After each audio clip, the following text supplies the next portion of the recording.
right, New York Giants fans, you know what time it is. It's time for New York Giants Straight Talk, powered by Online Big Blue LLC. Oh, I want to talk about Brian Daboll. Does the coaching staff hate Scrooge McDaboll? I want to talk about the possible return of Tyrod Taylor. I want to talk about maybe a trade for a quarterback for the New York Football Giants. We were going to talk about a lot of interesting stuff today because you know what? It's just one of those days. But what is that? Oh, that's opportunity knocking out your door. Because you want to know why? As always, our proud partner, Mint Mobile, who we love, who we use extensively and exclusively. You all know it. You've seen the commercials with Ryan Reynolds. They make you laugh. They make you smile. They make you cry. What do you need to do to understand that with the holiday season coming about, you're probably looking at this bill going, I got to get gifts and I got to pay my wireless bill. You don't have to worry about it anymore. You want to know why? Come over to Mint Mobile. Plans as low as $15 a month for one of the fastest 5G networks around. Think about it. You're going to be on one of the nation's largest 5G networks. And they keep the cost low because they sell directly to you online. There's no retail store. There's none of that crap. Would Ryan Reynolds do you wrong? No. Would I do you wrong? No. With this holiday season coming about, you need something. You need something to save some money. And you go to our partner site right now, trymintmobile.com/bigblue. You will get premium wireless service for as low as $15 a month. And if you buy 3 months, wait for it, you're going to get 3 months for free. And that's going to be through January 1st of 2024. Right now, see the hyperlink, trymintmobile.com/bigblue. You go out there, you get some of the best and fastest wireless service around. You're going to get it at a great price. And if you go right now and do it, you're going to get this for as low as $15 a month. You buy 3 months, you get 3 months for free. What else do I got to tell you? I'll wait. You go to the link now and come back. I'll wait. Don't worry about it. I got time. I'll talk to Ryan Reynolds. I have his personal phone number. Of course not. But just do it, guys. I mean, seriously. You've heard me talk about it for almost a year now. I love the service. We've talked about it before. I left that company, Bison, and came over to Mint. You need to do it as well. Right now, trymintmobile.com. Our partner. trymintmobile.com/bigblue. Wireless for as low as $15 a month. Buy 3 months, get 3 months for free. And again, that is through January 1st of 2024. So you need to do it now. There's been all this scuttlebutt. There's been all these rumors. There's been all these speculations that the Giant coaching staff is in kind of a disarray. And I was playing a clip the other day from, I guess, Ryan Dunleavy. I forget what show he was on. But let's listen to this clip about the coaching staff of the New York Giants coming back. Then I want to talk about Scrooge McDaboll. Obviously, a win helped smooth those things over, and Daboll played it down after the game. But do you think Wink will still be here next season? There's been rumors that he could be up for a head coaching job himself. I don't think any of the Giants' three coordinators will still be here next year. I think when you have a season like this, change is inevitable. Mike Kafka could be looking to go somewhere else. Either develop quarterbacks, call plays somewhere. Okay, listen, Kafka has to go someplace else. There should be no speculation about Kafka and how Kafka just has to go away. You know, I always think like it's an old Clint Eastwood movie, Heartbreak Ridge. Don't go away, man. Just go away. He's not a good offensive coordinator. Point blank. You looked at the philosophy that Daboll we thought he was going to do with Kafka, who had zero experience, which was kind of what they did, of course, over with Eric Bieniemy in Kansas City. With Andy Reid. Andy Reid, the first couple of years, called the plays on Sunday, but Bieniemy sat there and he put the entire game plan and system together during the week, but he didn't call the plays. So after doing that for about 2 years, Reid turned over the play calling to Bieniemy and they won a Super Bowl. Now, of course, it wasn't strictly on Bieniemy because you look like a genius when you have Patrick Mahomes. I've said it before. Hey, Patrick, they're all touchdown. Whoa, he threw a touchdown. Look at me. I'm a genius. But the offense has become even more predictable and more stagnant than even under Jason Garrett. And that says a lot. And I've said this before a million times. Jason Garrett's offense, I do not think, was an offense that he wanted to run. I think it was predicated on the quarterback, and it was predicated on the design of the head coach. The same thing that I think in reference to right now in regards to Brian Daboll. I think that's what it is. Now, if you don't think the Giants are going to be shopping around to potentially move forward with a new offensive coordinator, you got to be crazy, because of the fact that you have to understand you got to move on. If something is going so wrong, is there's so much disarray, you have to leave that situation and move on to a better situation. Plain and simple. And right now, the situation is not a focus situation in regards to the continuity of the offense. I've always said it before, especially in my Knicks video. There's no ebony flow to this offense. There's just a type of offense that it's just so disconjointed that sometimes you really shake your head about in reference to who's calling the plays. Now, of course, we're also ranked in the bottom, so that doesn't hurt any.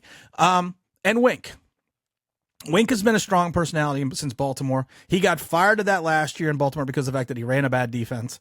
And it wasn't that he ran a bad defense, it was his lack of flexibility in regards to the fact of the injuries that he had that last season in Baltimore. And in some ways, Wink is just as frustrating as Kafka, but a little bit more successful. He has given up 40 points twice, 30 points here and there a couple times. I mean, if you look at it in that regards, the success for Wink is a little bit skewed because of some of the games that he's had against bad teams. You know, they give up like 7 points, they give up like 10 points. You know, that's fantastic. But the games that they have had where they've gotten blown out have always been against good teams. So I think the thought process of Wink, and I think the thought process of Daboll, is the fact that you have two alpha males, you have two strong figures, and they're kind of fighting for control, not of the team, but of their each individual respects. I mean, Daboll more for the team, Kafka more for the defense. I'm just not Kafka. Martindale more for the defense. Do I think there's an animosity? Do I think there is an issue between them? Yeah, probably. And I know people like to go back to the fact when Daboll threw Wink the game ball. Oh, here, Wink. He just threw him the ball. He didn't hug him or anything. Well, this doesn't mean anything. But I do harken back to the sideline where there was that discussion at the end of the half, and that discussion led into the locker room, and that discussion with Wink seemed to come back into the field starting on the third quarter. So I do think there's a there. Now, there has been speculation. There has been innuendos that the entire coaching staff has hated Brian Daboll since last year. And I've said this before, when you start out 6-2 and you're winning and you were the golden child and you were the darling, and then you go to the playoffs and you win a playoff game and you win the coach of the year, if you're a butthead, no one's going to call you out for being a butthead. But the moment you start losing, those little things that made you so endearing to the media now become annoying. And it's kind of the same thing with the coaching staff. Those little things that they say, well, that's just Daboll being Daboll. It's his uniqueness. It's his Belichickianness. But the problem is you could do that when you win. But when you lose, it's kind of you just being annoying. So I think the first half of the season, when we were on such a pace, everyone loved everyone. It's when the facade started cracking, we started losing games, and then we had the bad playoff loss, and then we kind of went into training camp a little bit, and there seemed to be a little animosity in training camp, and then we started losing this season. The shine on Daboll has come off. Like I said, he's almost Ebenezer Daboll. Well, if you think about it. But the only difference is everyone hated Scrooge in the beginning and then loved him at the end. In professional football, in most sports with a head coach, everyone loves you in the beginning and then hates you at the end. It's not the other way around, like in Scrooge where everyone hated him and then everyone loved him. So I do think, they always say there's that old saying, when there's smoke, there's fire. And I do believe there is going to be some fire somewhere. And I do believe that there will be massive changes on this coaching staff no matter what the team finishes out at. I've said this before. I'm extremely worried about the Green Bay game this Monday. I think this is going to be a comeback to earth game for Tommy DeVito. We've talked about it before. He's got a very elongated throwing motion. We've shown the pictures multiple times on live streams. If you watch, there's a point where he has the ball so far away from his body and his motion that it's going to be slapped out of his hands. Belichick showed you are able to bat down an extreme number of passes with him as well. So it's going to be interesting. But like I said, we have to kind of just wait and see what happens. It's a great story. But like I said, I always go back to the movie Cinderella Man, where Max Baer told he told him He told him, you know what, Jim Braddock, people die in fairy tales. And again, like I said, Tommy DeVito's not going to die, and I don't think his career is going to die, but I do think he's going to get roughed up against Green Bay. I was thinking about something yesterday. We did a video about quarterbacks. It was actually a live stream. And we talked about all the quarterbacks. We did it with Coach Dave. We talked about a lot of great things and how the Giants can find that quarterback. And I keep thinking, you're probably going to have the Chicago Bears, with they're going to have 2 first-round picks in early half of the first round. They're probably going to have the first overall pick. I do find it, I wonder, do they go a Caleb Williams? Do they go a quarterback? Do they trade out of that spot? And if you do a Caleb Williams, that first pick, what are you going to do with Justin Fields? I've said it before right now.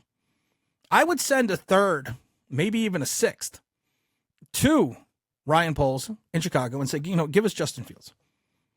He'll be in year 4 of his contract, so you'll still have the 5th-year option. So you're not going to run into that scenario immediately when you have the Daniel Jones $68 million anchor. You'll be able to play a little bit more with that money in 2025. And he is the type of 21st century quarterback the Giants kind of need. Daboll still wants to run that Buffalo philosophy that he ran so well with Josh Allen. I'm not saying Justin Fields is Josh Allen, but he has more tendencies of Josh Allen than Daniel Jones does. He is more of a running quarterback, not a quarterback who can run. Justin Fields, that is. He does have the ability to look down the field. He does have the arm strength. He does have all the intangibles. And like I said, why not just send a 3 and a 6, shuffle it all over to Buffalo, shuffle it all over to Chicago, to that windy city, have them come back, tell you, and bring a quarterback in who can compete against your $68 million man, and find out if there's something different, if there's more life after Daniel Jones, because there's going to have to be, because we can't go into year 7 and 8 wondering, is he still the guy? Most of his career is over. He'll be on the downslope. And considering the upslope wasn't that great, there's not that far to fall. So be bold, and mighty forces will come to your aid, New York Giants. We're going to have a lot of live streams coming up. We're going to have a lot of good videos coming up before the Monday night game. And as always, don't forget to like. Don't forget to subscribe. Don't forget to ring that bell. And you know what, guys? I'm out of here.